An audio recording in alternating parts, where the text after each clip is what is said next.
Lingid ho sa kaalaman nyo, okay na kami ni Billy. I want to say, I'm sorry. I just want to say, Vice, I love you. Vice Ganda at Billy Crawford nagkabati na. Humingi ng tawad sa madlang people si Billy Crawford nang bumisita ito sa It's Showtime. Ngayong araw kasama ang asawang si Colleen Garcia. It really doesn't matter kung saan ka. Ang importante kasi lahat dito, iisa lang naman ang puso. Mahal namin ang isa't isa. Lahat ng pamilya nagkakaaway, nagkakalabuan. Pero at the end of the day, in God's time, siya na rin ang bahalang mag-ayos. On my end, I want to say I'm sorry.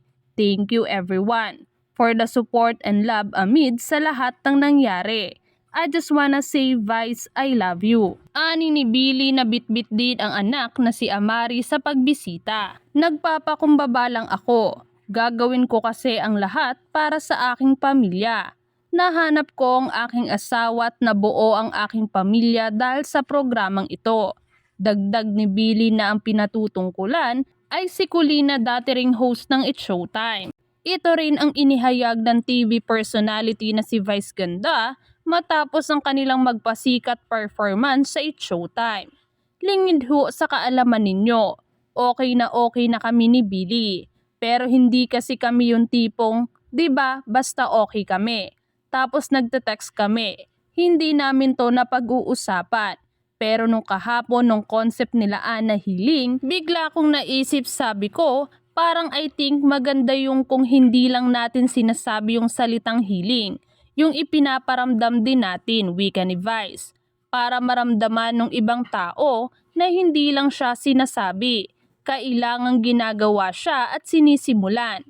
And Billy's presence here today and the madlang people knowing na we are okay. Baka mag-inspire to sa inyo na mag-heal din. Dagdag niya pa. Hindi naman ito nilinaw ang nagawang kasalanan kaya humihingi siya ng dispensa sa mga hosts at fans ng It's Showtime. Special guest ang mag-anak sa hashtag Showtime Magpasikat 2023 performance ni na Vice Ganda, Jackie Gonzaga at Sean Dominguez. Nilinaw naman ni na Vice at Billy na okay na silang dalawa.